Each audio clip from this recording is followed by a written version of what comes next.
Welcome to today's workshop. And I'm assuming since you made it on Zoom, you know how to use Zoom, but just a little refresher, if you have questions, I'm going to try and remember to ask throughout. I actually have a lot of images for you because I tried to pack as much introductory information in here as I could, but hopefully we'll get through all of it. But if not, please know that I will share the slides with you all, and you can type some questions in the chat. We'll ask Ben to moderate them. All right, so one of the first types of, I want to say questions that I really start to think about, especially now that I've been beekeeping for a while, is not so much, just bees as they are insects, but who are they as an organism, and that's their role on this earth, where they're from and how that plays into that role. And then who are we as their keepers, and even our own, upbringing and cultural and traditional perspectives, and how does that relay into our management or to our stewardship of bees. So I'm going to play this little 3-minute video here of sort of my story here. I've traveled many a bumpy road in the darkest of nights, serving as a chauffeur to beings of sweet starlight. I migrate with them, like a shepherd, roaming with my flock of winged midwives, as a fellow follower of the bloom, a self-proclaimed nectar nomad. I was introduced to this artistic science of beekeeping 2 decades ago, as a U.S. Peace Corps volunteer collaborating with peasant farmers in South America. The bees captivated my curious mind, and working in an outdoor office made of fresh air, flowers, and freedom enticed my soul. My nomadic journey as an apiculturist has taken me far from where I could ever have imagined, having come from a humble home in Pueblo Indian country in New Mexico. My heritage is a mosaic of cellular memories influenced by my Native American ancestors, who instilled in me a profound reverence for place and purpose, and to pursue acts of community service. So I chose to become a bee farmer, as I wanted to continue to learn from Mother Nature and Father Time. As a farmer, I share beekeepers' voices of concern and need for adaptation and innovation to fulfill our dedication for local to global food production. Sharing their challenges, I became encouraged to return to academia to help quantify their observations and advocate for pollinator conservation. Now, as a researcher, my quest to better understand the relationship between cultures, food systems, and stewardship is at the forefront of my thoughts. Honeybees are like some of us and our ancestors, immigrants to this country. They have adapted and become the backbone of agriculture. There are distinct ecotypes or subspecies of honeybees, like races in humans, and these ecotypes carry genetic histories like seas, which contain their very existence and memories of creation. For within each one, they have the power to nurture and adapt, and the magnificence to create life, food, and medicine for the world. One of the things I most enjoy about beekeeping is that it bridges cultures and goes beyond borders. It connects us to our origins as fellow beings of light, as a part of this land, not separate from it. This magnificence is alluring and inspires me to find and connect with bees and their keepers around the globe. I invite you all to accompany me on my nectar nomad storytelling journey as I chase the bloom, encounter cultures, and follow the liquid starlight known as honey from flora to flavor to feast. I like to play that to the end because my mom did the music, and so she plays the flute. She's a wind rider, and yeah, I mean, I could go on and on about all these different experiences I have, but I think really what it's just allowed me to do is to recognize that there's a lot of differences between different places and different cultures and different bees, but also there's a lot of similarities, right? And in how we approach them. So let me do share screen again. Talking a little bit about, I call it beeography or buzzing around the globe, the different types of bees. There's over 4,000 known species of bees here in North America, and there's over 20,000 globally. So that we know of, right? And so there's a lot, but honeybees in particular have become sort of the poster child, and they've also become rather exploited. And so we're going to talk a little bit about that and ways to sort of mitigate that. But I definitely credit honeybees with introducing me to the broader world of pollinator bee species. And I'll talk to you a little bit too about our native honeybees here in the Americas, because we actually do have a native honeybee, at least a fossil remnant of one. So let me see. Well, there we go.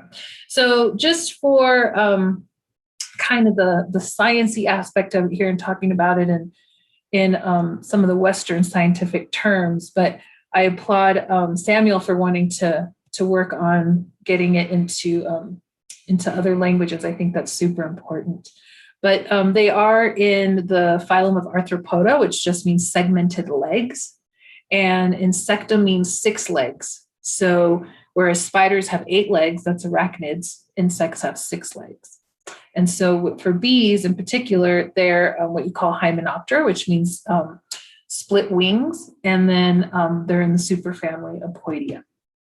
So this here is just kind of showing all these different families of different kinds of bees and their relationship to them, at least to each other, at least from a Western perspective. And so some of them are what we call solitary or eusocial, meaning they live in smaller groups, and then some are what we call social, which would be like honeybees. So within Apidae, there's a few of them, and one of their main characteristics is that they rely on pollen and nectar for food, but they have hair, they have fuzz. Okay. So I'll just kind of go through a few different kinds here. This is an Andrenidae, which is a mining bee, a solitary ground nesting bee. There's actually over 2,000 species of them, and they're actually very small. And I took this picture in Taos, right off of SDS Road at a friend's place where I have some bees. And so that's a tiny little bee on her poppy flowers. So they can range in size from really small to very large. There's Collectidae, and these are cellophane or plaster mast fork-tongued bees. So they actually like to collect mud, or will drill into the sides of irrigation ditches. Halictidae, or green sweat bees, you might see some of those around. They're very iridescent. And all of these bees do have stingers, but they very rarely sting, mostly just for defense if they feel threatened. Megachilidae, which is leafcutter bees. And they love to actually also collect pollens off of our cacti and stuff. So I usually tend to see them on those. And you can tell they all look very similar. Like they look, oh, that's a bee, right? But they are distinct. And these ones in particular are solitary. They don't actually live in a group. Melitidae, this one's actually found strictly in Africa, so we don't have them here, but you can see they have a lot of hair. This one's actually found mostly or only in Australia. So this is Stenotrididae, and they almost look more like a wasp, right? A little bit more glossy, but they still do have some fuzz. So Apidae within bees, or within honeybees, we have these cavity nesting ones, which are Apis mellifera. And then we also have Apis cerana, which is, Sarah was probably got an introduction to those when she was in China. There's also Apis dorsata. These are mega apis or giant bees, and Apis florea or micro apis bees. So there's a whole bunch of different ones, but I'm going to talk to you, of course, about Apis mellifera. So there's a really cool scientific paper that came out in 2012 that's about different migration theories. And so, we tend to think that honeybees are exotic and that they were brought at least to the Americas by settlers, right, by colonizers. But as I mentioned, we do have our own native honeybee. It's a fossil remnant that was found in Nevada that's 14 million years old. That's called Apis mellifera nearctica. So I like to consider our modern day honeybees that we have here as being relatives or cousins to our fossil honeybee that we had here native to the Americas. And so just like horses, they were here, and then there was an ice age event, and then they disappeared, but then they've been reintroduced. And in fact, just weird side note, but I think it's an interesting one. Horses, when they were here pre-contact, so to speak, they were actually the size of small dogs or house cats, right? So interestingly, as time goes on and as things evolve, but there's a school of thought, especially from Ojibwe, that the horses, the reason there's such a deep connection with some Native American communities with horses is because they've known about each other before, that it, it wasn't just after contact, right? And so that I really kind of feel that one of our connections to bees, or at least my connection to bee, goes back, from before I was born. It's a known relationship. And so I invite people to when you get into beekeeping, to not only have them as whether they're pets or as livestock, but to really cultivate a relationship with these organisms, because they are quite fascinating, but also they really can teach us more about the world and also our connection to the world. So just kind of looking at these different migration theories and what they call, quote unquote, the old world, right? Some of these different, versions show that they originated in Africa, or they originated in the Middle East, but then as they spread out, whether it was due to mountain ranges or bodies of water, that kind of shaped the way they migrated as well. And as they migrated, these little pockets of them became really adapted to certain locations. And so that's what we call subspecies. So they're all honeybee species. They're in that one species group. They can mate with each other, but they're distinct subspecies. So I describe it like races in humans, right? We're all human, but we have different races of human. And so same with the bees. And there's actually close to 30 recognized subspecies of honeybees. And so they have a third name, the trinoma apis means bee, and then mellifera means honey, so honeybee, and then ligustica would indicate more their regionality. In this case, for ligustica, that's actually referring to Italy. So what some people will call Italian bees, right? And a known subset were brought over, as settlers came over to Turtle Island or to North America. They brought bees with them. They brought seeds, they brought other animals, they brought all sorts of things that they, thought they would need to use or, want to have with them. And it was a pretty long journey. So not, a lot of these bees didn't make it, and not all of the different kinds were brought. But as bees became adapting to the new landscape here, they started to proliferate on their own. And so then importations kind of slowed down. And then the advent of steamships rose. And so a new influx of bees from Egypt were even brought over, and from other countries that were even farther away, because transportation became easier. But then in the 1920s, they shut the borders because of something called the Isle of Wight disease, which is actually also referred to as tracheal mites. And so it's microscopic mites that we can't see, but they were killing off bees in the UK. And so they actually shut the borders, and that law still exists today. So technically, nobody's really allowed to bring in honeybees from other places. They did open the borders briefly around 2005-06 to bring in a bunch of bees from Australia. And then colony collapse disorder hit the news, and so they shut the border again. Not to say that that's where that came from, but they just, panicked and they just shut the borders again. And so I'm giving you this history because you'll see where I'm going with it. If bees are from different places and they've really developed and locally acclimated to specific spots, but then what we have here, we move around, and it doesn't necessarily have that adaptation. It really does play a role in what we have here and how are we able to steward them positively. So I'll talk a little bit more about that. So yeah, a few of them were brought over. And then here's just sort of a little rundown. The dates correspond to, of known records of when bees were brought. And it's just by continent, not so much specific countries. The last one is Russian, which actually is not a subspecies. They're actually a cross or a mix. But I put them here because they were brought in 1997. In the 80s is when another mite really sort of came onto the scene called Varroa mite or Varroa destructor.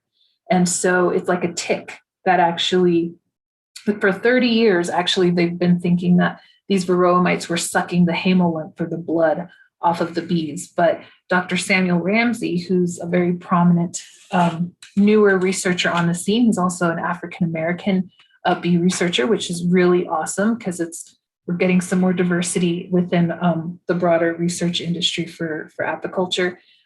He actually found through his undergraduate work that the mites are actually sucking on the fat bodies of the bees. So that shattered like 30 years, 3 decades worth of research into it. But when these mites initially came on the scene in the 80s, people started to panic and they started to, use chemical warfare against this this quote unquote bad bug, right? Which ticks are actually 8-legged, so they're in the arachnid family. They're more related to spiders than they are insects, but they still are an arthropod, segmented legs. And so anytime you try and put chemicals to kill something that's considered bad on something that's considered good, it's going to have a negative effect on the good one, right? So in the late 90s, the USDA Bee Lab in Baton Rouge decided to import in some Russian bee stock. And since they couldn't bring bees in because of that law, right, in the 20s, they were able to bring in the semen. And so they bring in germplasm. And so through a process of instrumental insemination with insects, which is, might blow some people's minds, but it does happen, as a tool, it can be used to then back cross, and they can get to about 97% of the original stock line. And the hope was that they were bringing in bees, or at least bee stock or genetics that had already co-evolved with this mite, and then they would be able to share those genetics. So Washington State University, where I just finished my graduate work, is another pretty awesome bee lab, and they do a lot of bee breeding work. And my advisor actually travels the world, and he brings in semen. And his perspective on it, not to put words in his mouth, but is that we have these issues, we have these pests and these pathogens, yet bees in the old world had time to adapt and co-evolve with them. But because we shut the borders and we don't have these local adaptations yet here in the States, we're losing bees. What can we do to sort of mitigate that? And so by bringing in this germplasm, same thing, he's able to back cross. They inseminate virgin queens that are of other stock lines, and then their daughters and their sons get collected, and it gets back crossed, so that then once they have near the original stock, then they can breed that out and naturally mate with other queens, and then share those with producers and beekeepers to help broaden that genetic pool. Because ours has become slightly narrowed since they stopped importations. And also we've had, industrialized agriculture. It's also impacted industrialized beekeeping. And so you have very few large-scale producers who are responsible for producing 80% of our nation's bees, and they're breeding the same stuff over and over and over again. So American bees have become slightly inbred, so to speak. So some of these programs are to sort of help combat that, but to help reopen the genetic pool of our bees here. And in 2015, they brought in Apis mellifera pulmonella. Pulmonella is referring to apples. Kazakhstan has a really, up in the mountains, they grow a lot of apples. And so this bee, this Apis mellifera pulmonella, is actually really locally adapted to that apple cycle. So that's that sort of little history on bees and bee genetics. And so now I'm going to switch over to biological cycles, but also just the seasonal cycle of bees. So I call this flying together with the superorganism. So honeybee anatomy. Within honeybee colonies, we have 3 distinct kinds of bees. We have one male version, right, which is a drone that's at the very top. And one of the ways you can tell it's a male is because you can barely see it, but they have really fuzzy bums.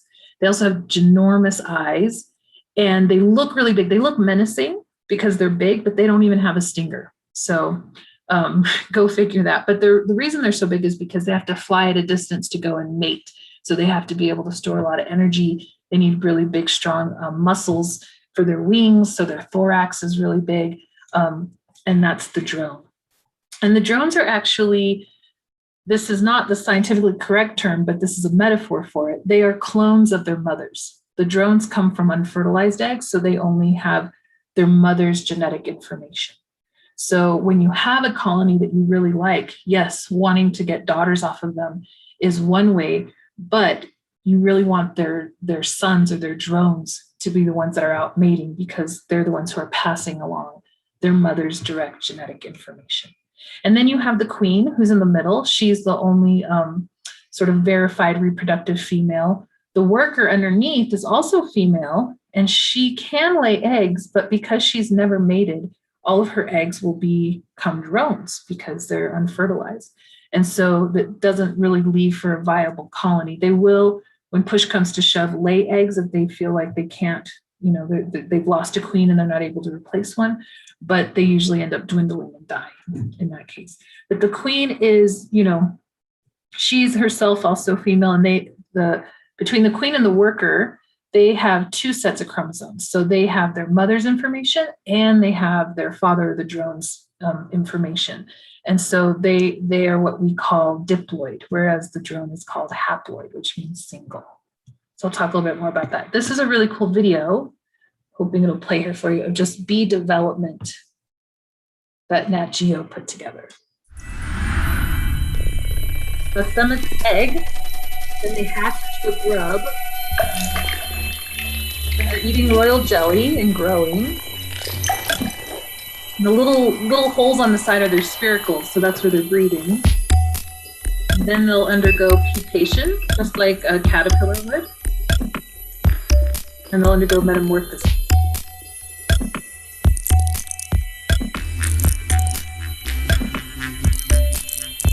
That varroa mite when they're crawling around. Those are what we call the mushroom bodies in the brain. So that's their brain and consciousness forming. It's pretty cool.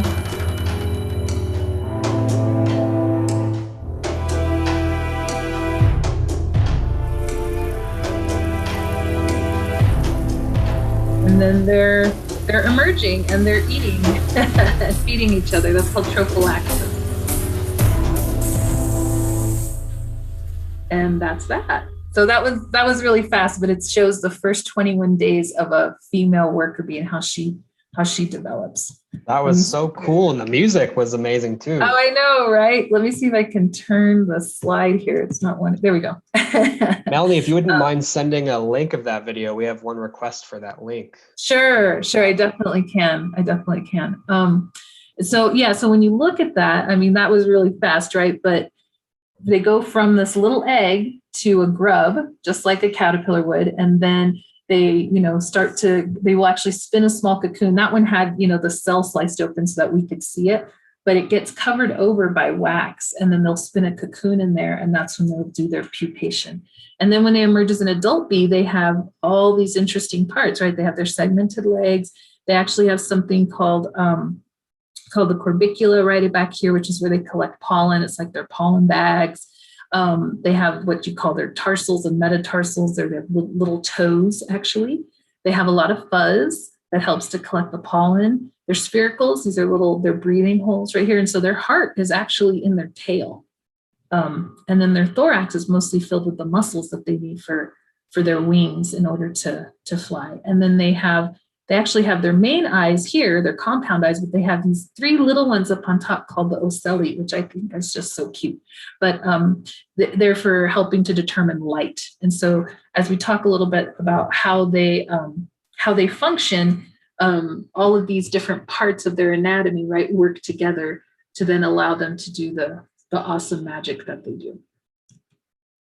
So they also see very differently, talking about, eyes. And so I'm going to share this with you because I'm going to talk a little bit about habitat and flowers too. This is actually another video, but it's pretty short, just showing how we see flowers and then how bees see flowers. So let's see if it'll play.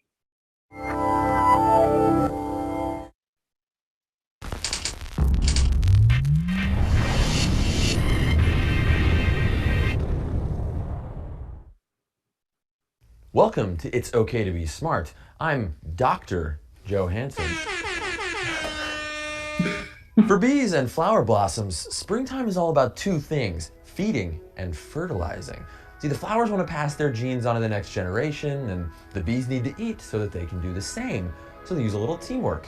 But how do bees find flowers? And how do flowers find bees? What does a bee see when they see one of these? For millions of years, plants have evolved to depend on insects and other pollinators to carry their genes on to the next generation. And flowers are like a big neon sign. They used to say, "Land here." In return for getting a helping hand in making baby plants, most flowers offer up a tasty treat in the form of nectar. It's like a dinner date, only you eat afterwards. Biologists call this type of arrangement mutualism. The flower gets to spread its genes, and the worker bee gets a sugary drink and packs her knees with golden, protein-rich pollen to take back to the thousands of hungry mouths back at the hive. Everybody gets what they want.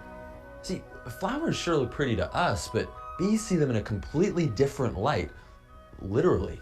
Not only do they see the world through these compound eyes made of thousands of individual pixels, they see a world bathed in ultraviolet, way beyond what our eyes can see. We see this, and they see this. See, special pigments absorb the UV light, and they paint this big bullseye in the center of the flower, guiding the bee to the tasty nectar, and of course that sweet, sweet pollination.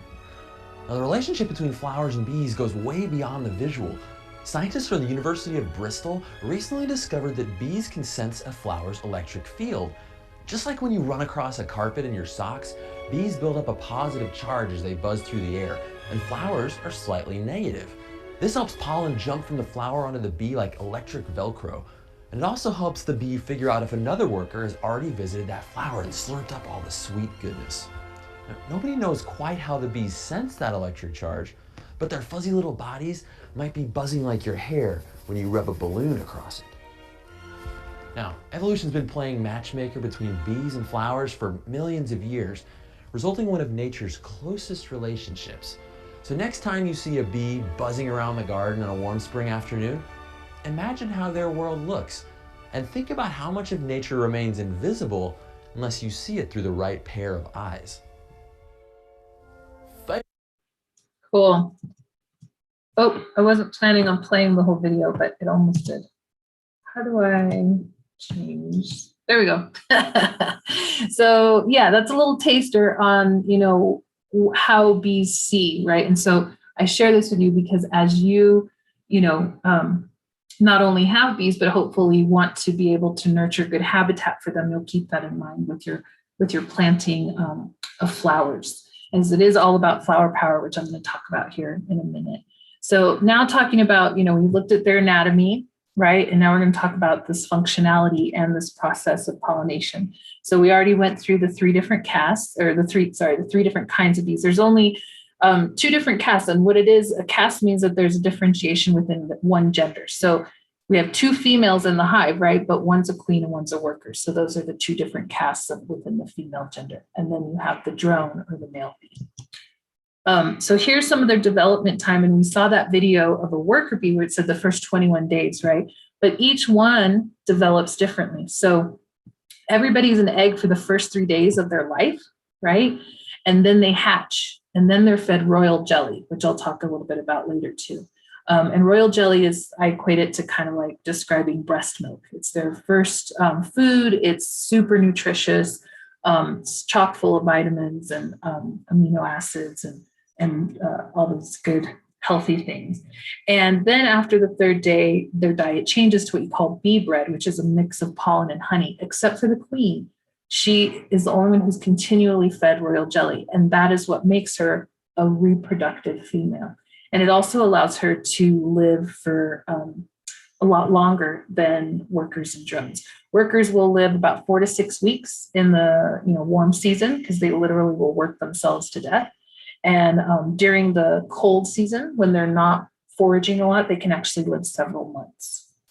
Males, on the other hand, will live until they mate, and then they actually die right after mating. So if they don't mate, then they can sometimes make it through winter, but a lot of times their sisters will kick them out to save on resources because they're actually not out foraging at all. They're just hanging out waiting to mate. So the workers are the ones who do all the work, hence the name. But this kind of shows when they turn into a pupa, and then when they become an adult and when they emerge. And so because the queen is fed royal jelly, takes her only 16 days or about 15 and a half days before she emerges from egg to an adult virgin queen. Then she has to go and do her mating flights, which actually can take about a week depending on the weather. She'll only mate during that one period, and she'll mate with multiple drones. And so then the semen gets mixed up in what you call her spermatheca, and that will last her whole life. She won't go out to mate again.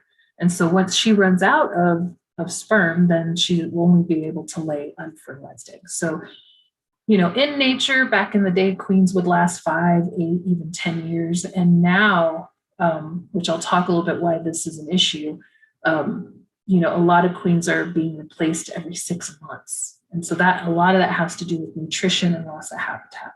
So plant more flowers, people, to help build that habitat.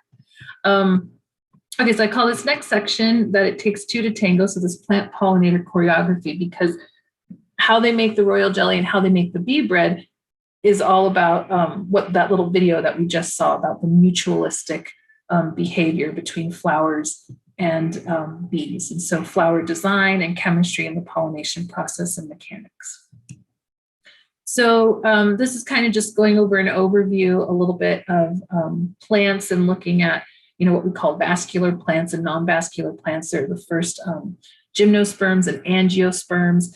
And, when dinosaurs were roaming the earth, it was a lot of ferns and things like that. And then when flowering plants developed, that's when we started to see more insect pollinators. So they co-evolved together. They're, why would a flower produce beautiful smelling, perfume and nectars and pollens if it didn't necessarily have to, right? Or didn't want to, whichever way you want to look at it. And so I find this relationship really, really interesting. And this is just kind of showing how you can tell the difference between the two, right? So if they're non-vascular, if they're vascular seedless, or if they're a gymnosperm, which are like pines, and evergreens, or then if they're a flowering tree, which is an angiosperm. So there's different types of pollination, which I'm sure a lot of this is kind of rudimentary and elementary, but I like to go over it just to sort of lead into the next section. But looking at, whether it's self-pollinated, so plants that have both the stigma and their anthers on the same flower can self-pollinate, and others need cross-pollination, right? Where pollen from one has to go to the other. And the way that this can happen is either through wind pollination, which a lot of wind pollinated plants can still also be insect pollinated, but they don't rely on the insect to do it. So like, pine and bristlecone and stuff. Or then you have insect pollinated plants, so cross pollination, where they're, the bees are actually collecting the pollen as their protein. And then the nectar is their carbohydrate. And together that makes their complete diet. And so in return for them not only getting those nutrients, they're helping the plants to reproduce by providing pollination, right? And so a lot of these characteristics of insect pollinated flowers tend to be that they're brightly colored. They also smell really good, right? A lot of times I get emails from people that are like, oh, the bees are all over my apples, but not my pears. And I always say, go smell the pear flower, and it smells like fish. So it's like, no wonder. But, if nothing else is blooming, then the insects will find it. So talk about timing, right? So you should find the pears that bloom at a different time than the apples, so they don't compete for insect visits. So pollen is actually very special. It's very what I want to call geometrically designed. There's all different shapes of pollen and all different kinds of colors. And a lot of it has very different nutritional values too. So depending on what plant it comes from, and this makes sense, right? I mean, we have herbal medicines, or we have particular culinary herbs that we use, and they all have a different scent, a different flavor. They bring something different to the table. And so the same goes with the pollen from these plants. So as the bees are collecting them, they're also able to self-medicate and collect what they need from what's available. So if we're in, say, monocrop agriculture, where there's not a lot of diversity or a lot of different pollens to choose from, that's like, as a metaphor, I would describe it as us only eating, say, Wonder Bread, right? If we only ate one kind of food, our nutrition would really be poor, and then our immune system would be compromised. So same with these insects. If they, we want them to be healthy, they have to have diversified nutrition. So this kind of shows the flow over the year. And this is just a little graph map, but it depends on where you're located, right? If you're down in the southern states where it's really warm, or say in southern New Mexico, your spring is going to really start, even in February. Whereas up on the mountain and up in Taos, like our spring, because we get late frosts and late snows, that really doesn't, this curve would move to the right about, couple months, right? So depending on your elevation and depending on your topography, where you're located, whether you're, sea level or in a canyon or alpine setting, all of this is going to change slightly. And it's really important to learn your area plant index and to become familiar when your nectar flows are, because a lot of times people get antsy. They see the first flower, oh, I want bees. But the bees also need that initial bloom in order to want to do their own biological cycles and to want to reproduce, which I'll talk a little bit about coming up here shortly. And so, when we see those blooms, there's something going around now, which is pretty cool, called No Mow May. I don't know if you guys have seen it. There's a hashtag No Mow May, and it's trying to encourage people to not cut the dandelions, to leave the dandelions, because one man's weed is another bee's honey, is how I describe it. And so you need, these insects need that initial food to just even get going, to get that protein, because they've been in a dearth all winter, right? And so we'll talk about how they, one of the reasons they store their honey is in order for them to eat that and consume it during the months when there are no flowers. And then that starts to run out. So they really need that initial bloom. So I just love this picture of these pollen grains on this bee, and how cool they are. Pollen is super, I'm really fascinated by it because it has all those interesting shapes. The lighter pollen, at least weight-wise, can be blown, right? So that's more wind-borne pollen. But some of these ones that are real sticky or have like sort of look kind of punk rock with spikes, it's so that they can really get, stuck on these pollinator hairs, and then that way they can be transferred into the cycles of life. So now we're getting to the nitty gritty. That was all background info, right? But now I'm actually going to talk to you about, okay, let's talk about beekeeping. Like, how does that affect me as somebody who wants to keep bees? So I'm going to talk to you a little bit about this following the bloom, and I talked about that seasonal cycle, but that seasonal cycle is actually going to determine what your role is or what actions you need to take at particular times of the year. And then how do you navigate that, right? So, Mother Nature and Father Time provide a lot of ecosystem services here, and pollination is, I hope you can see it here, it's but one of these many services, whether it's supporting, provisioning, cultural, or even regulatory, right? From the water cycle to air to thermodynamics, all of that is a part of ecosystem services, and pollination is right there with it. So for us here in New Mexico, right? I mean, we all know where we're at, right? We're right over here, but where the desert and the plains meet the Rocky Mountains. We have everything from desert to tundra here. I think our lowest elevational point is like 2,900 feet. And of course, our highest point is, close to 14,000. So we have a lot of diversity. We're also the, fifth largest state by area. But of course, population-wise, it's pretty low. And that's because it's all about water. And we all know how critical water here is in the West, New Mexico for sure, right? Because we're just a very arid state, and water is a blessing and a curse. We need it, but then sometimes when we get it, it's torrential. Like we had these hailstorms just last weekend. And of course, my mind went to, don't knock the blossoms off, because if it's too big a hail or too fast and furious, there goes that forage, right? And so even though it's still spring, those blooms aren't available, and it's going to take several weeks for the next cycle of blooms to appear. And so as a beekeeper, I have to go, okay, do my bees have enough food, or do I need to, one, move them somewhere else where they can get the food they need, or two, bring the food to them, just like you would a horse or a goat. There's only so much pasture. And if it runs out, then you have to bring them alfalfa, right? Or you have to go take them to where there's alfalfa. So the same actually holds true for bees, especially when you choose, and I'll get out my soapbox here in a minute, but when you choose to have bees in your area, when you take on that responsibility, right? If bees swarm in and move into a cottonwood tree at the end of your block or neighborhood, they're living in a tree, they're what we call feral, they're wild. We're not going to necessarily need to or be able to go in there and manage them. But when I say I'm going to get boxes and I want bees here in my space, then I have a responsibility to them to provide what they need and to make sure that they don't get sick.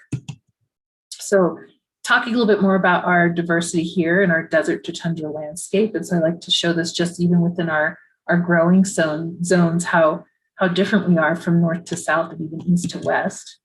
And so time and seasons really do play a very significant role. I like to show this shot up here because it's actually the Jemez Mountains and there's snow on there, but look, there's fruit bloom. And that's a little bit lower elevation. And so we tend to get these late frosts, right? Or that cold air sinks. And so a lot of times, spring is exciting, but I've learned to curb my enthusiasm because I always know there's going to be a late frost. And so I tend to, take it slowly at the spring because I just never know, is it going to be a boom or is it going to be a bust? Especially here where we are at elevation, because that's a very precarious point in time for us and for our bees. So we have our broader ecosystems, earth, water, air, and the various organisms. And so depending on where they're located, it's really gonna determine what type of forage is around. So I'm going to be talking more about the agro-ecosystem, or looking at spaces where we have agriculture and communities sort of living side by side, but we also have very urban, and we also have very wild lands. So if you're a city beekeeper, say like based in Albuquerque, you are going to have a lot more ornamentals, which can provide a lot of bloom, but you're also maybe potentially going to have a lot more people who are using pesticides and stuff because it's readily available, right? Whereas the farther away you get from quote unquote human society, the less impact you're going to have from mankind. And so not to say that that's a more pure site, because we're still all sharing the same air and the same water. And I mean, even when we had our farm up in Truchas, now it's in Gatito, but when we had it in Truchas, they were finding traces of, contaminants from Los Alamos that were blowing all the way over there. You would think that, that must be a really safe spot, but no place really on the planet is safe, really, from human impact. So I kind of walk this line between, my ideals, what I would really like to have, and then of course what our reality is, and really trying to find that compromise. On the left here, these are pictures up top of favelas in Rio de Janeiro. And of course, there's no compromise there, right? But then on the bottom right, you see, large scale agriculture, a lot of it's monocrop agriculture. That's also not a compromise. And so we have to try and find these varying landscapes in between where we can have some wildlands and some, cultivated lands, or some, urban settings, but also have some public lands where our bees have access. And we really are what we eat. And of course, we eat what sustains us. And so, up until the 17th century, botany and medicine went hand in hand, but then they were separated. And we started to really dissect Western science, and the Western perspective really started to dissect and isolate things. And unfortunately, that really created a disconnect, not only in how we view our food and food system, but also in how we view our health as well. And so this pharmacy is actually an Egyptian word, which means the art of making magic. And so I like to share this because, the 70% of known cures come from plants. And so there really is a connection between not only plants as our relatives, but also as these beings that provide us with sustenance and that provide us with medicine. And we're not the only ones that they provide for, right? They provide for all these other wildlife and other organisms. And the knowledge of these healing power of plants became a real special calling and a source of power. People who curanderas and medicine men and women, and people who really paid attention to what plant medicines could offer. And I think that we're at a point where we're recognizing, a lot of our processed foods and what have you are really taking us away from this innate and special knowledge. But I share this because not just are humans these special, beings that recognize this, but our bees, they know this. They know that plants and flowers are medicine. So it really does all come down to flower power, and being able to nurture more flowers and a diversity of flowers, right? Because we talked about nutrition and how bees and pollinators need diverse nutrition. So this here, this is actually a little schematic from when I was in Peace Corps when I first got started, but it really does show really well. You've got the weather, you've got how that's impacting the plants, and then that creates a nectar flow. And so there's actually a ton of nectar out there, but not all of it gets actually turned into what we call the honey flow, right? And so the bees will collect what they can when it's available, and then pass it from sister to sister. It'll get mixed with enzymes, and it gets stored and then fanned, and then will turn into honey. So nectar is very watery. You'll learn this as you're keeping your own bees. When you first see a bunch of nectar in the comb, it'll drip out and it's really watery.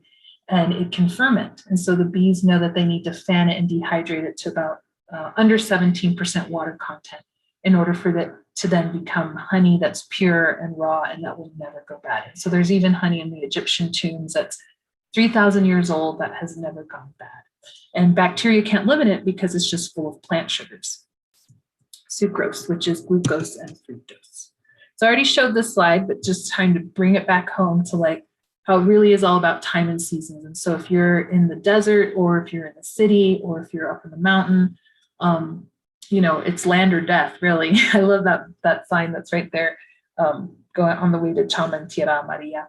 But really focusing in on what is the seasonality. So learning more about your own plant index and the timing of it is really going to determine not only how you can manage your bees, but whether or not they can survive, right? And so I consider myself a seed saver of sorts, where the bees are the seeds. And so really trying to find those strains that have developed local adaptation and regional adaptation, and then really try and nurture those and propagate them to share. So this is talking, you know, just a little bit more about pollen, but also how it's an exchange for life and how it, as a protein, and in a sense, it's, you know, it's carrying on the life of plants, but it's also carrying on the life of bees. And so as seeds, you know, even we are kinds of seeds, our stories are really formed over thousands upon thousands upon thousands upon thousands of years.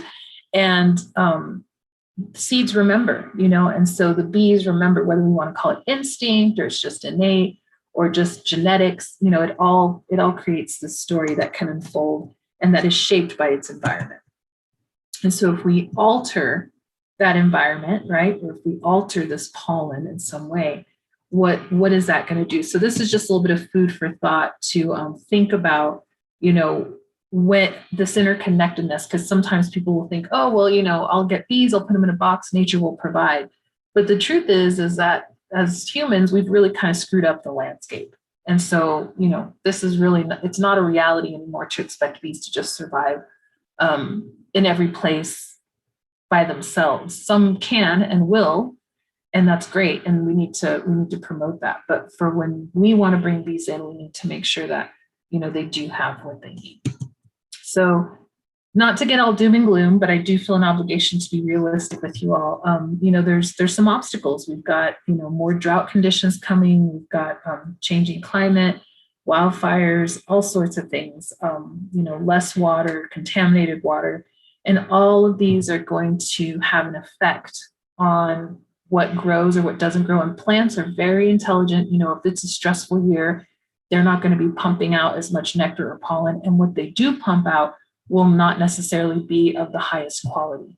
And so there's some really cool research that came out recently from Italy showing that even when plants start to bloom earlier, all the insects that have co-evolved to be in sync with that, if they're not on the same timeline anymore, then it becomes out of sync.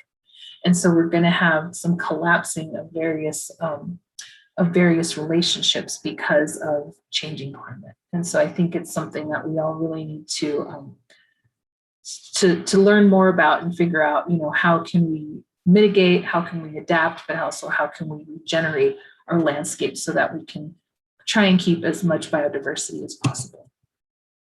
So all of these things I mentioned will affect the bees, right? So how does it affect them? It affects their microbial populations, even within their gut. Their gut microbiota will be affected.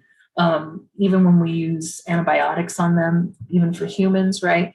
So we're all organic beings. And so it, you know, even though we're distinct species, and I don't want to anthropomorphize too much, there are some parallels that can happen. And so when we have these disruptions in our nutrition, when bees have these disruptions in their nutrition, they become more susceptible to illnesses. They will not live as long. They'll lose their queens or will have loss of genetics, and they'll start to really dwindle. So this is just a cool slide. This is borrowed from Dr. Diana Samataro. She's now retired. She used to be at the Carl B. Hayden Bee Lab in Arizona. And I always mention her because one of my very first beekeeping books, it's called The Beekeeper's Handbook, which I highly recommend. And she co-wrote that. And it takes you through the whole year of beekeeping. but, you know, bees are collecting, I talked about the medicines they're collecting from plants, right? So they're collecting within the nectar, there's various elements within the nectar that allow it to transform. And then they're mixing it with enzymes, right? And so there's this whole this chemical reaction that's happening that allows it to become medicinal. And so when we start, you know, this is a picture of a feedlot in California. So they're feeding the bees a lot of sugar water or even high fructose corn syrup, which we all know how good high fructose corn syrup is, right? It's not good for us and it's not good for bees, especially if that's the only thing you have, right? I mean, push comes to shove, especially with some of these beekeepers who have a lot of bees, you know, they're trying to make their dollar stretch. It's very expensive. And so sometimes, you know, that it becomes more of a cost factor. But I really see it as, you know, we've got all these different sort of whammies coming in all directions, and nutrition really underlies a lot of it. And so if your bees, you know, with the varroa mites in particular, people have been really nervous about them. And it's not so much the mite itself, it's the fact that they're vectoring viruses. So even if you have one mite in your hive, there's a chance of virus. But if your bee's immune system is well developed, if it's healthy, if they have good genetics, then there's a chance that they can survive that, right? And overcome it, or at least cope with it. So I really see it as like, there's going to be viruses, even ourselves, we're walking bags of bacteria, right? But our immune system keeps all of that sort of icky stuff away so that we're seemingly healthy and functioning, you know, humanoids. And so the same with bees, if their immune system is up, then it can keep a lot of these various contaminants. And imagine that you're flying through the air, you're landing on different flowers, you know, all of these things can have contaminants on them. So it's really important to keep their health up. And I really follow a path of biomimicry, or at least I try to. You know, Mother Nature has really developed a lot of these things over, you know, millennia, and we haven't even been here for, you know, we're the youngest of all these various animal creatures. So I feel like there's a lot more that we humanoids need to learn. But in general, you know, if we can emulate the natural processes and nurture those, I think we and our bees have a longer and a more successful chance of surviving.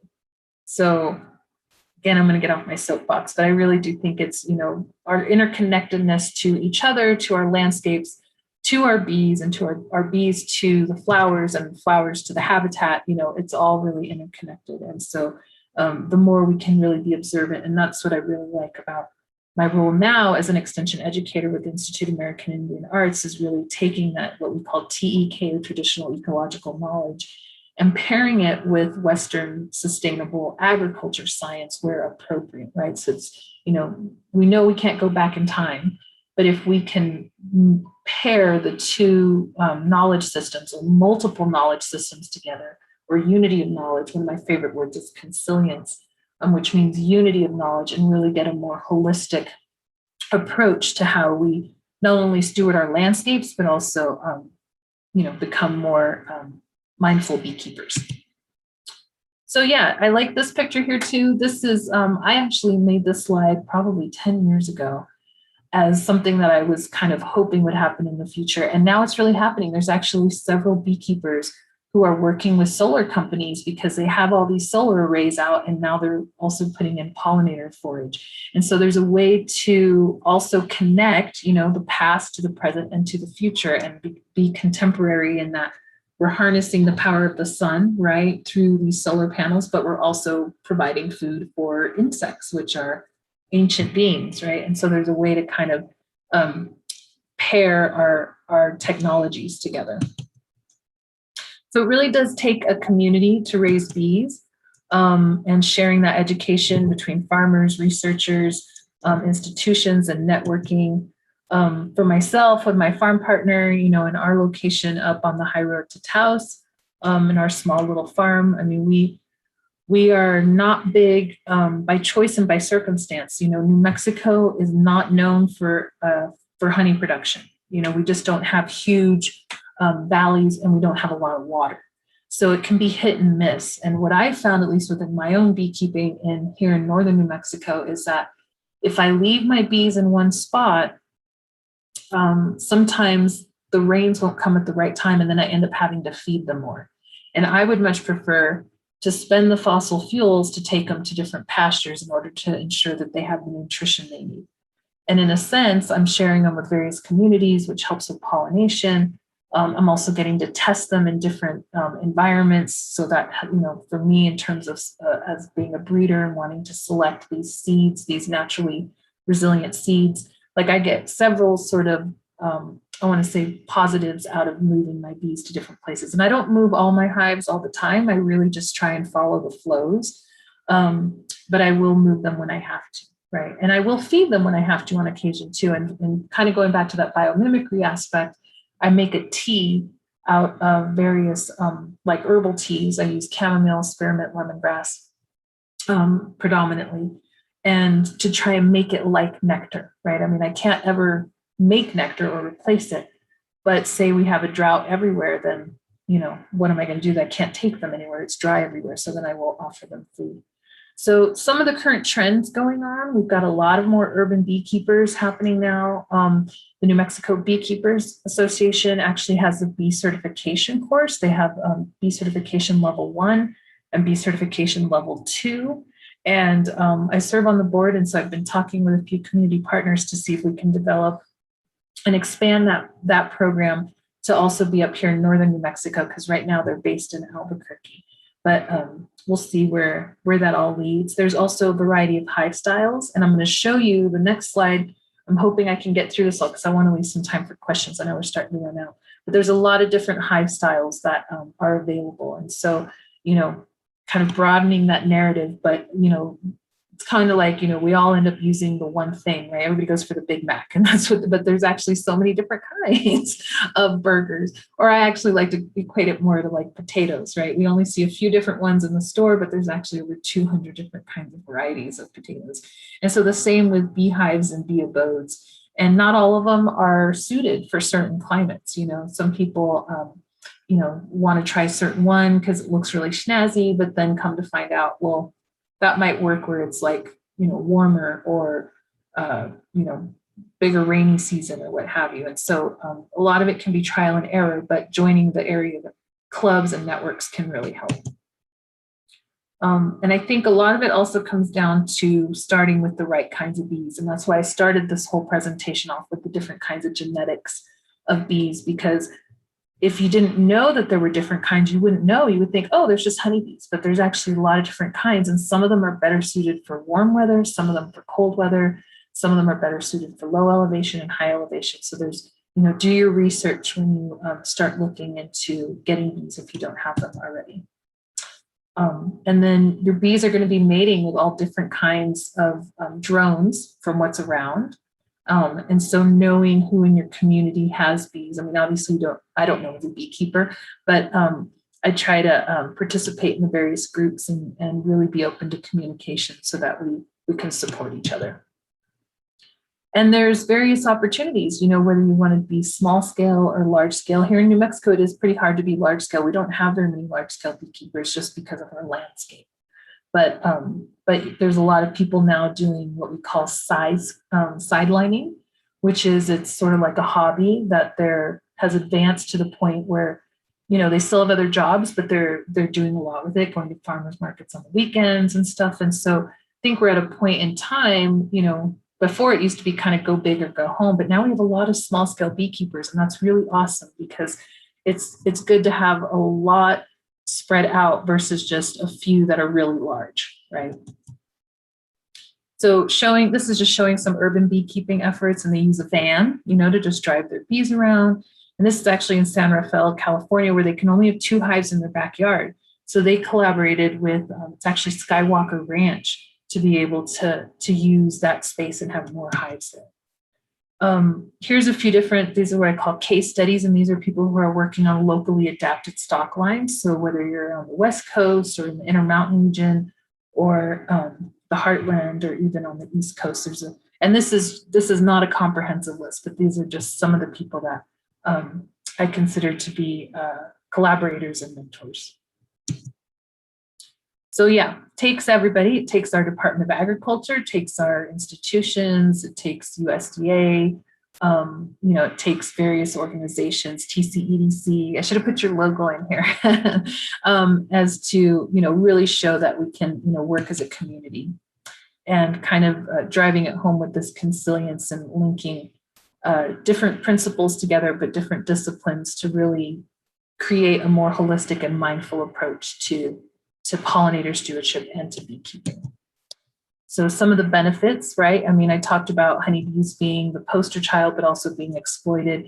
And they really have opened my eyes to the broader world of just bees in general that I shared with you at the beginning. And so all of these pollinators need our support, you know, from the bumbles to the little sweat bees that I talked about, the iridescent ones. They all need space and good nutrition.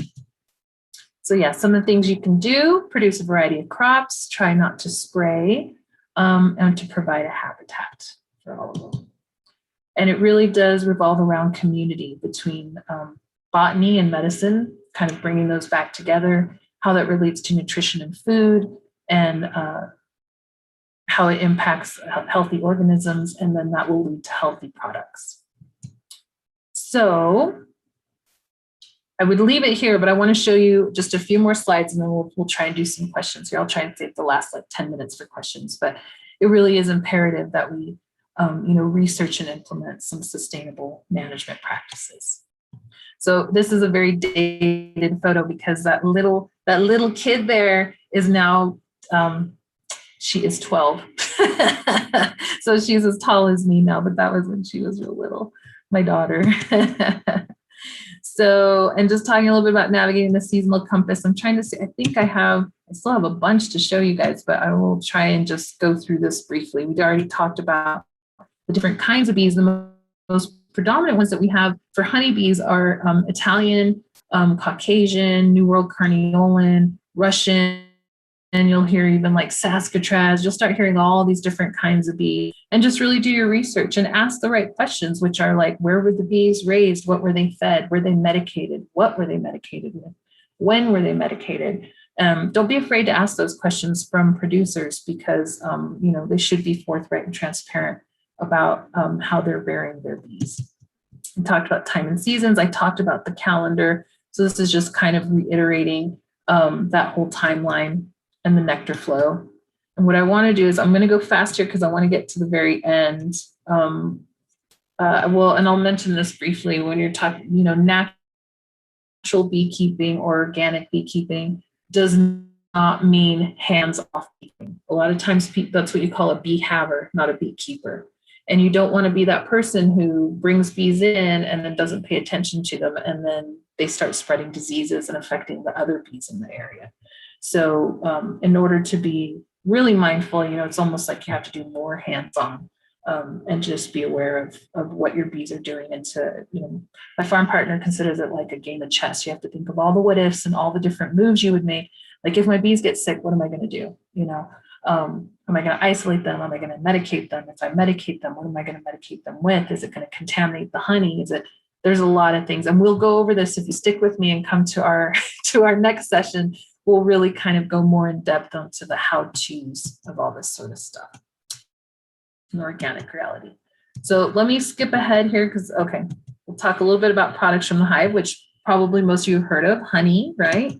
Has over 21 essential amino acids. You can get different kinds. It has its own terroir, so to speak, just like wine, depending on the soil and the area foraged. So when I harvest from the valley, it's very different, you know, than what I'm going to get in the mountain, and at different times of the year too. Wax can also be harvested, and it's actually the sweat of the bees, and they need over 20 pounds of nectar just to sweat out 1 pound of wax. So it's their biggest asset, and it takes a lot of energy. So you can imagine if we get late frost or we don't get rain at the right time, they're not going to be able to make the wax, which is going to store the honey, right? Or they're going to use all their energy to make wax, and then there's no more forage for them to store anything. And so sometimes you may have to feed. I always encourage people to feed initially, because that will immediately get converted into energy for creating their comb, and then they can forage for all the natural stuff and store that and actually survive off of the natural stuff. Pollen and propolis are also other products and are highly medicinal as well. And we talked a little bit about royal jelly. which some cultures are really advanced in their knowledge and in their management and sort of value-added products. But these are all avenues that people can look to develop. And then even what's called apitherapy, or using hive products for health and wellness, whether it's stings for multiple sclerosis and arthritis, or other ailments as well. And so food is medicine, people. I think the last thing I wanted to show you was just a little bit about some of the equipment, so that then you can become familiar. I know we're running really close on time. I wanted to save 10 minutes for questions, but now I'm going over. But I just want to show you here, look how many housing options there are. This is just like one screenshot. There are so many different kinds. And the main thing I like to tell people is make sure whatever you get is user-friendly and that you can standardize yourself. Sometimes people get 5 different kinds and then they can't borrow from Peter to help Paul because nothing fits, nothing matches.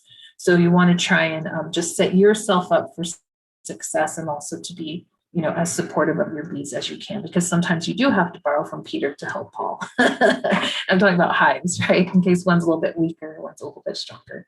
And throughout history, they've been, whether they were in clay tubes or logs or baskets, and now even woodenware, they've got a few different options. So I'm going to flash forward here. Let me do stop share so I don't make people dizzy. But I'm just going to show you one video of handling bees that I filmed not too long ago, actually, up at the farm. And when we do the next session, I'll finish showing kind of all this stuff. But if you go online, you can click bee equipment, and you'll see all sorts of stuff come up. There's a lot of different options. Okay, let me do screen share again really quick, just to show this quick video. It's like just a few seconds long. And just showing you at least how from current slide. So this is actually up in Vidito, and I filmed this, actually I filmed this last summer. And when I talk about bees not being all the same, some of them can be more aggressive than others. Mine are pretty gentle, so I'm just wearing a sundress out there. But I always tell people, be comfortable. I first started off pulling it up with gloves and everything, and I was working with really aggressive strains in South America, so we had to. But now that I know that there's different kinds of bees and they have different temperaments, you find what works well for you. And you also want to be safe. No matter where you're at, you want to be safe. So I'm pulling out each room, use a little bit of smoke to mask the pheromones. And then we're able to go in and look. And what I'm mostly looking for is I'm trying to find the queen, but I'm also checking the brood pattern and seeing, are they healthy? Do I see anything funky or anything amiss? Do they have enough food? Not every time are you going to find the queen, but you want to, you see evidence of her, make sure that they have eggs to ensure that they're doing all right and that there's not anything else you need. When you use a vertical system like this has become my preference because I can add and remove things as needed. And this brown capping that you see, those are actually the babies. So underneath they're developing, they're going under pupation, right? And these are all the worker bees or the sisters. And I think I show a drone here later, but when you come out to the farm for part 2, you'll get to see this. There's a male one. You'll get to see it. So there we go. Let me get out of that. Can't see anybody yet. I'm sorry. Let me try to find you all. Where are you? Okay, I'm here. And I did leave at least 5 minutes for questions. I'm so sorry it wasn't longer. But you can tell I tried to give you a bunch of information, and hopefully it whet your appetite for wanting to learn more. And I, kind of to talk a little bit about northern New Mexico beekeeping, we definitely learned the hard and expensive way of how to do things. I kept bees in other places before I even kept bees here in my home area. And so at least I knew how to handle bees, but I didn't know what the flows were. And it took several seasons to try and figure that out, and then to really sort of create like a pattern, or at least a sort of, okay, at this time of year, I'm going to do this. And then at this time of year, I'm going to do that. And so a lot of times it's just the bees and nature become your real teachers when it comes to beekeeping. Amazing. Melanie, we're so grateful to you. Honestly, that was such a fun workshop. So glad to have you. And yeah, we can hand it right over to the participants here. If you want to unmute, feel free to ask any questions.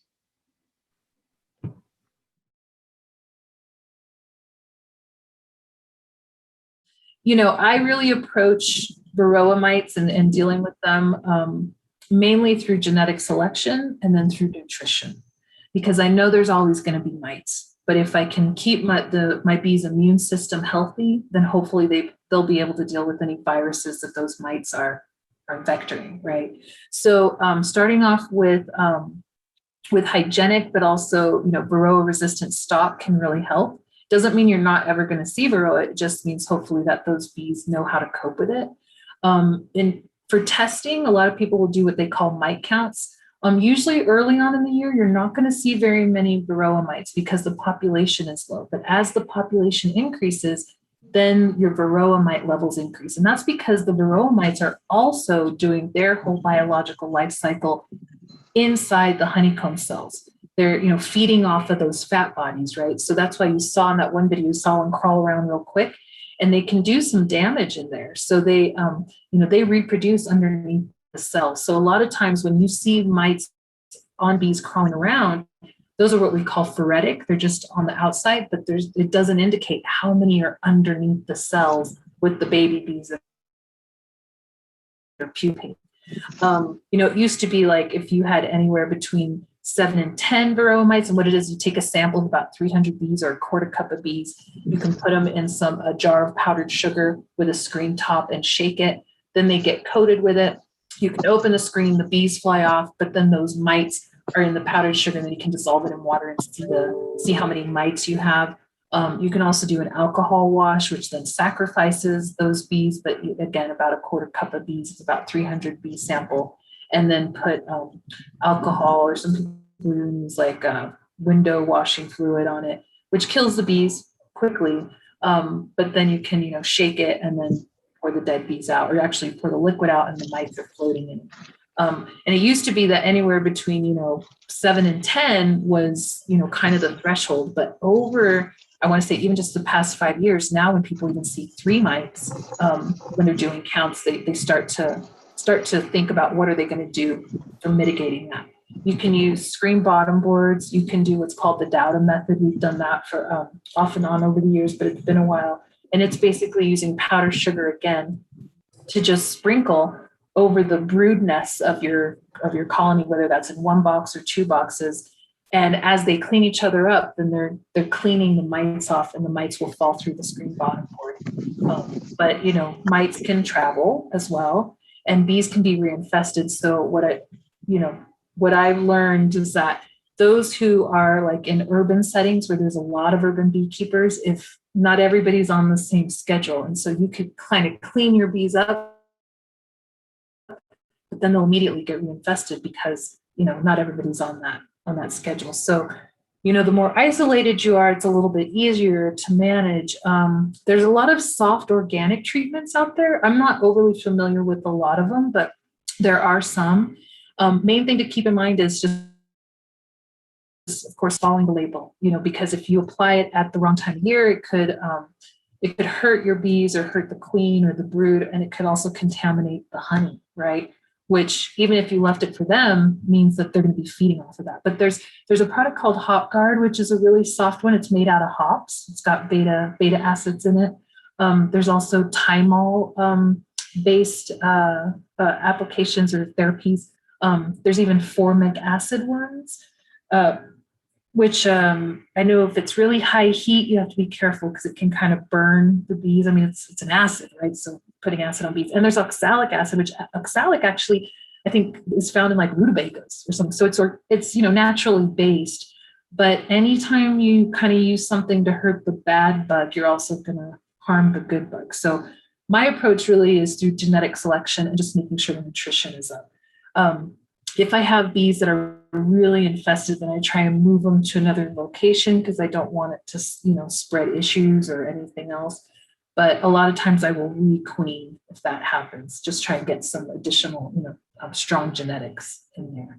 And then there's some hardcore stuff that works really well, but it's toxic. So I try to avoid that stuff myself. My farm partner makes something called Smite, which is it's his own version of like an essential oil mix. But again, when if you're not sure what you're doing, find stuff that's already sort of, made by people who know what they're doing, because you don't want to be a kitchen chemist and, burn yourself or hurt your bees. So for testing, so early on, you're not going to see a lot of mites, but I would test definitely, starting by late June and then again in July and then again in August. And you'll see the numbers go up and then you'll see them maybe go down. But by August, if the counts are really high, do something, because you got to kind of get those mite counts down before they go into fall and winter. Yeah, there were two things I know a lot of people were curious about. The first was the varroa mites, and the second was beekeeping at high elevations. I think one right. Over at 7,500. Yeah, so if you're doing a horizontal system like top bar hives, one of the things I've learned is to make some additional ventilation ports, because when the bees cluster up in the winter, when we get those cold nights, they don't get as much airflow in a horizontal system. I mean, the law of thermodynamics is that heat rises, right? And so I even put ventilation ports on my upper boxes to help with that. But if you're in a horizontal system, they could choke out, like they're respirating through winter. CO2 is rising in their little, abode. And that's actually, it's kind of a good thing, but if it becomes too much, then it's obviously can kill them, right? Like as CO2 rises, they start to go into like slow mo, what we call torpor, where they're kind of just, they're not hibernating, but they're not very active, but they're slowly rotating around and eating what they've stored, their honey stores. And so if they don't get enough airflow, then the CO2 could get too high and then they just asphyxiate. And that's because they're too cold to move air, right? So even for, vertical systems, I like to put upper ports. And one of the reasons I like that too in the vertical system is because when they come home with their groceries, right, after foraging, they don't have to come in the bottom and go up how many flights of stairs. They can just fly straight into the pantry top and kind of store their stuff. So I'm a big fan of making sure there's enough ventilation. You don't want too much, like I talked about screen bottom boards, like you can use those during the warm season, but I would close them off in the cold season because then we get too drafty and too arid.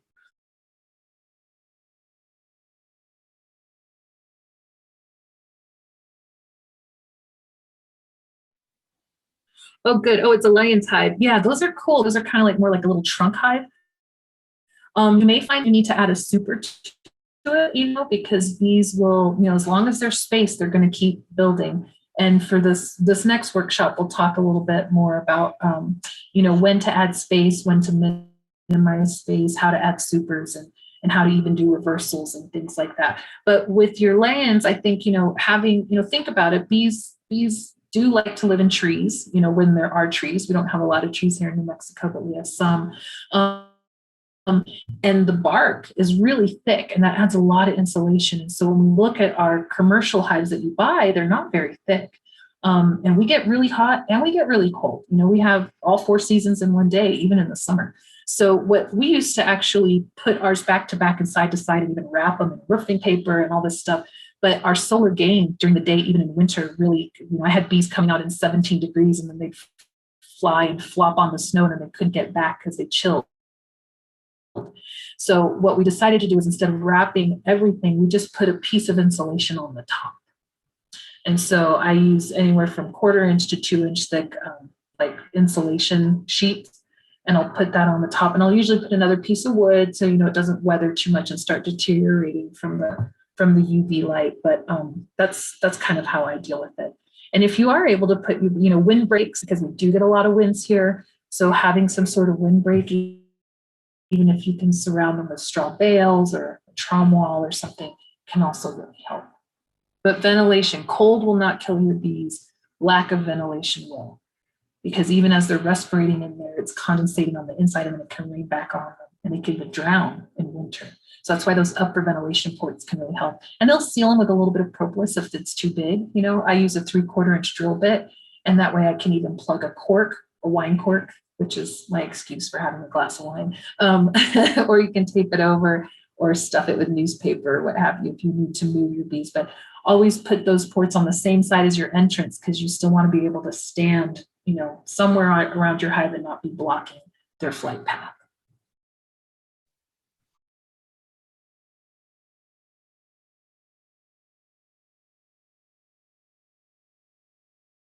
Well, that's a great question. And I mean, I feel like it's one of those areas that I'm still learning more about. But I'm fascinated with plants, and especially with what we have here in our desert, plains, mountains, you know, little cluster here. And so Plants of the Southwest is a really good nursery. They have a base here in Santa Fe and in Albuquerque, but they have a wonderful online guide that talks about all these different plants that grow at elevation.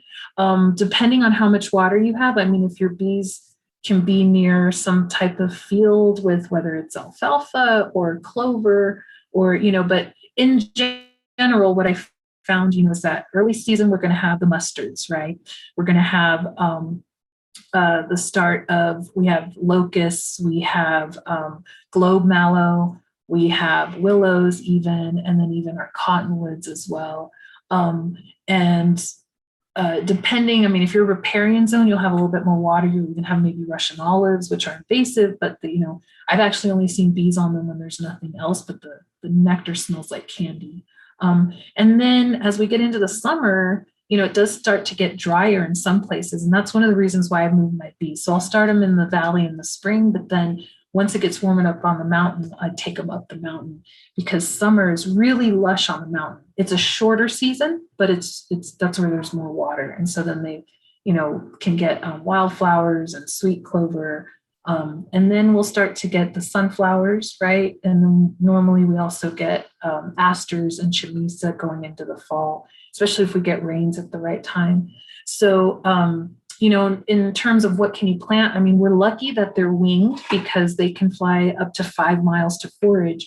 But the closer the food source, the more energy they can actually bring home to their family, right? So you want to try and ensure that they have enough forage within a 1/2 mile to 2.5 miles.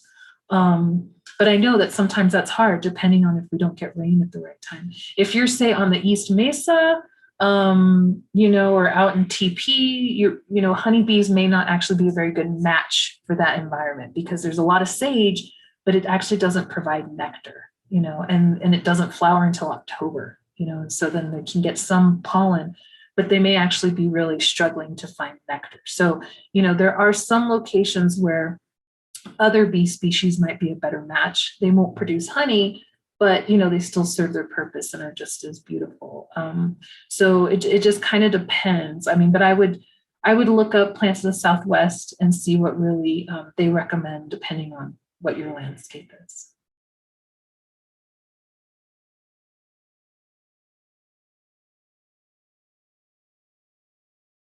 I think the more you're able to interact with other beekeepers and find local mentors, and my hope is that we can actually set up a good Northern New Mexico beekeeping network. I know that there was one for a while, and then the gentleman who was running it passed away, and I know that there's still some people who are kind of meeting, but it's really you know, kind of just on the fly. And so hopefully we can make something a little bit more organized and be able to support each other's efforts. But yeah, check out nmbeekeepers.org. I'll type it in the chat. That's the state association. And there's also, I didn't get a chance to show it, but there's also I'll type it in here, Western Apicultural Society. They do a lot of really cool work for the Western region. They've been having free monthly lectures online. And they usually have an annual conference. And then there's also the American Beekeeping Federation, which is really cool. I mean, a lot of times people go, "Oh, that's for, you know, I'm just barely getting," and seeing all these other people all across the country and even all across the world who are just fascinated with bugs and bees in particular, and can kind of geek out and really just share with each other, learn different techniques and approaches, and hear about all these different things, and to be able to share your own story too. So I did want to take a moment just to say this workshop was made possible through a grant that we have right now at TCDC, and something else we provide is free mentoring to farmers and ranchers to help find funding for their agriculture endeavors. So feel free to reach out. I left my information there as well, and I'm happy to leave a few minutes still if anyone has last questions. And obviously, just such a big thanks to Melanie at Zia Queenbees for joining us today. If you're watching this online later, let us know on social that you did. That would mean a lot. And yeah, that's all we have. Thanks so much. Thank you, everybody.